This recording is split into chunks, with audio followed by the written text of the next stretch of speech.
Hi, I'm Thomas. Welcome to the Parachute Advice Podcast. My life has taken a lot of twists and turns, and on this podcast, I will dive into those experiences. The goal is to help everyone listening learn from my experiences and hopefully avoid some of the mistakes I've made.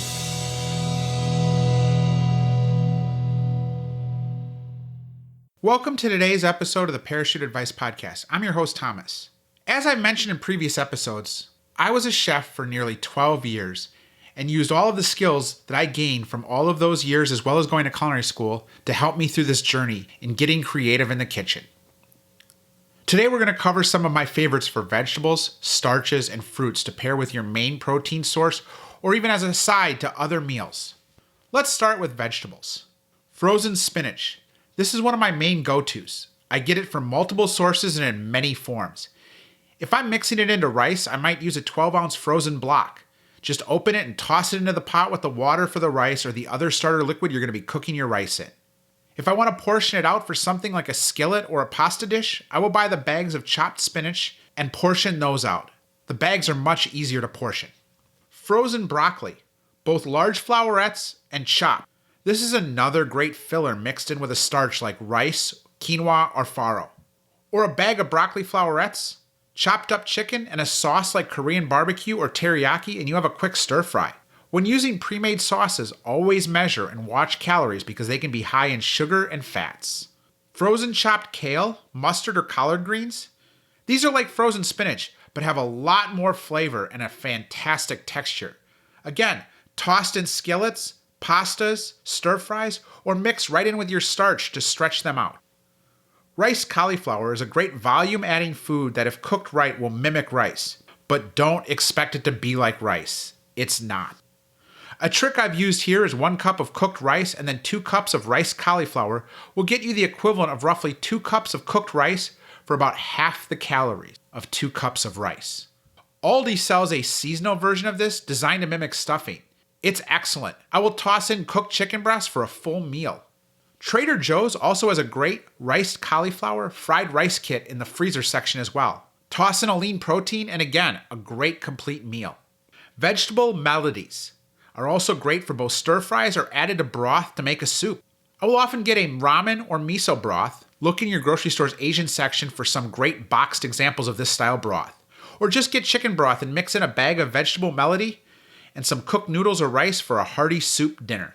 With vegetable melodies, make sure they don't have a sauce or added oil. This will drastically increase calories.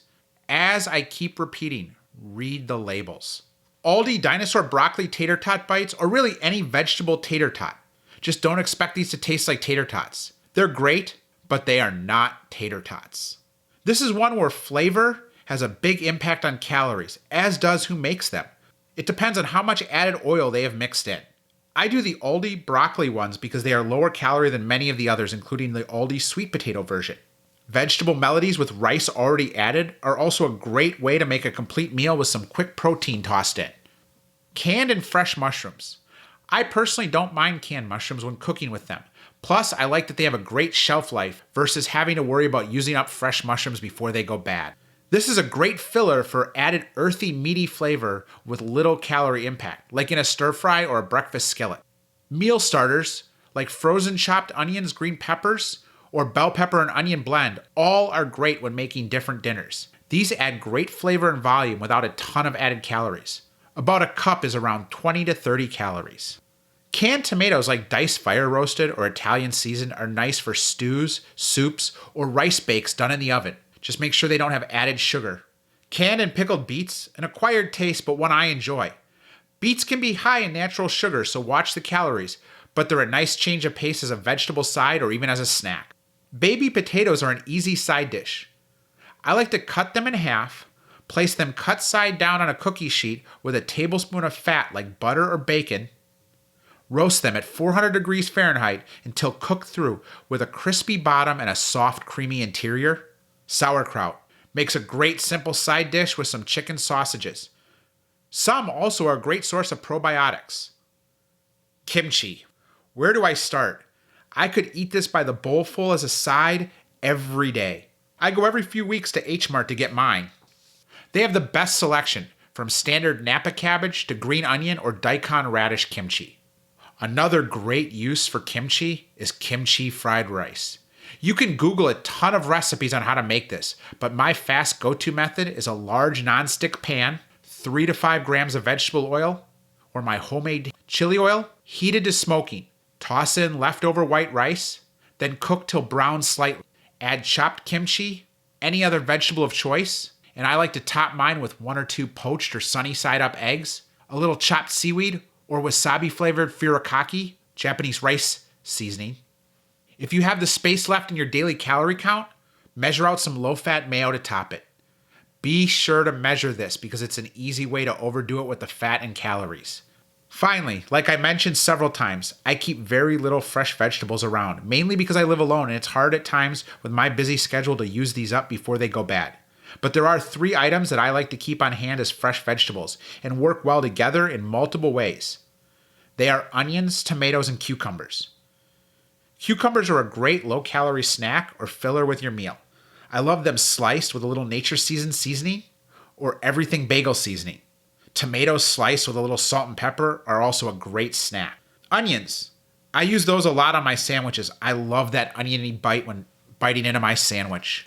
Think about how filling a sandwich can be if you put a slice of tomato, onion, and cucumber on it. Like I've mentioned several times, for me, these are so low in calories, I treat them as freebie items. But if you're early in this process, I would count them in your daily calories. Or if you plan to eat right up to your daily calorie goal, absolutely count these. Another final great usage for them is chopped together in a salad. Take chopped onions, cucumber, tomato, some fresh herbs of your choice, and a little dressing to make a great summer salad. Toss in some protein or a carb, and you got a well-rounded meal.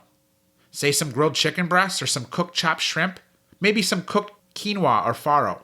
Now let's talk about carbohydrates. White rice. This is one of my biggest go-to items. It has so many uses. I usually get jasmine rice in 5-pound bags from Aldi's, but really any long grain white rice will do. Cooked on its own or with vegetables mixed in is my main way of using this. I do get short grain rice from time to time and make a Chinese rice porridge called congee. This is a great filling meal with low calories since you simmer the rice in a 7-to-1 or even sometimes 9-to-1 ratio. What do I mean by that? I mean 7 cups of broth or water to 1 cup of rice. Or 9 cups of water or broth to 1 cup of rice. Simmer this for about 45 minutes until the rice breaks down and you have a stew-like consistency. Then I will top it with some vegetables and a protein. This can be flavored a million ways. Often the porridge portion is kept pretty bland and the flavor comes from the toppings like sauteed vegetables and protein. Because of how low calorie this is, it's a great time to bust out those chicken thighs for added flavor. Think about this. 1 cup of rice and 7 cups of water gives you roughly 7 to 8 cups of finished porridge at a per cup calorie count of 100 calories. Add 100 grams of chicken thighs and a cup of spinach, and you are at 270 calories for a serving. Maybe a bit higher if you use a higher calorie marinade on the chicken or when cooking the spinach. Bob's Red Mill Grits. But this really could be any brand of grits. I just prefer Bob's. I cook these 3 main ways.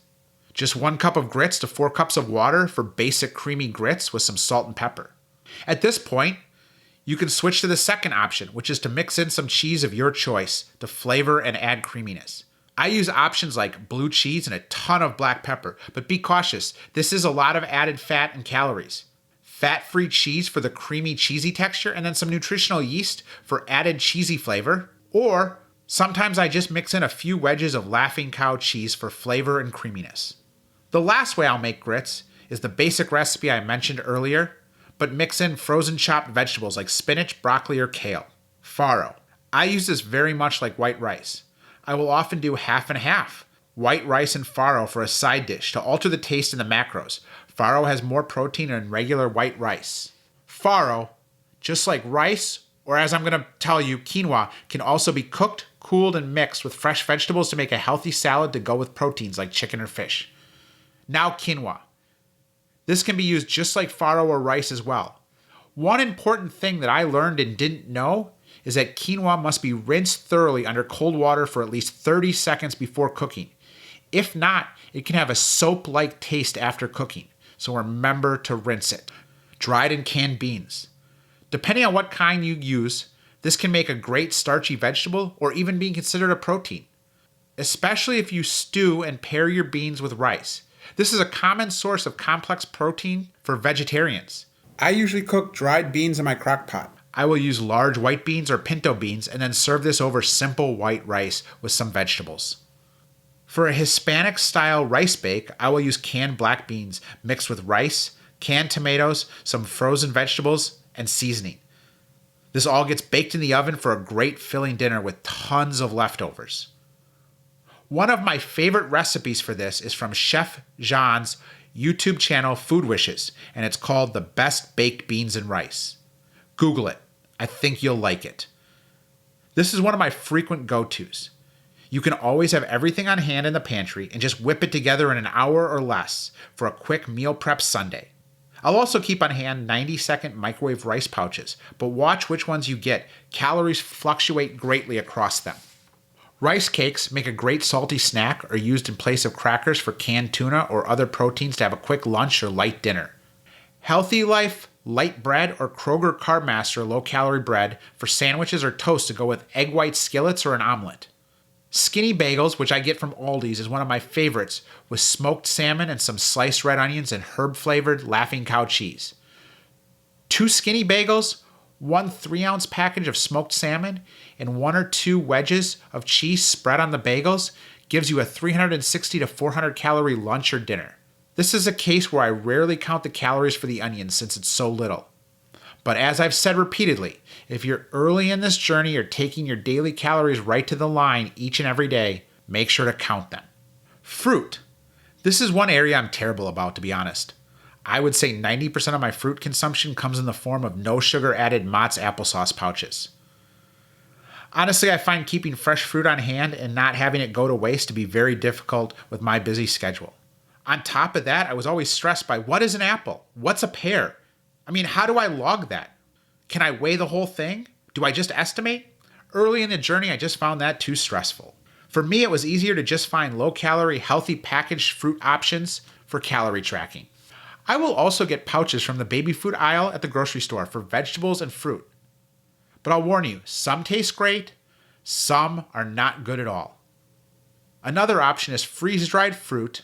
Again, I have found these in the baby food aisle. No ingredients added besides fruit in the 30 to 40 calorie per bag range. I find a lot of great options in the baby food aisle. They have a lot fewer added ingredients and tend to come in smaller single-serve portions. Another option I've used is to make your own pouches. I'll share a link to a baby food setup that I've used to create and freeze pouches like homemade applesauce, roasted tomato soup, or broccoli potato soup. I will also sometimes get no sugar added canned fruit like peaches, mandarin oranges, or pears. I'll portion these out into half-cup sizes, easy portion control. Another option for freeze-dried fruit besides the baby food aisle is Walmart. Great Value brand has a fantastic option. They come 6 to a package for less than $1 a pouch. I hope today's episode has given you more great ideas for cooking. There is a lot more where this came from, but these are some of my main staples and go-tos for around the house. Just remember, eating on a diet doesn't have to be boring or light on volume. Both are easily done and will make this whole journey much easier to travel. Thank you for listening, and I look forward to you joining me for future episodes of the Parachute Advice Podcast. You can contact me at parachuteadvicepodcast@gmail.com. That's all one word, parachuteadvicepodcast@gmail.com. You can also follow me on Instagram at Parachute Advice. Thank you for listening, and please like and subscribe wherever you get your podcasts.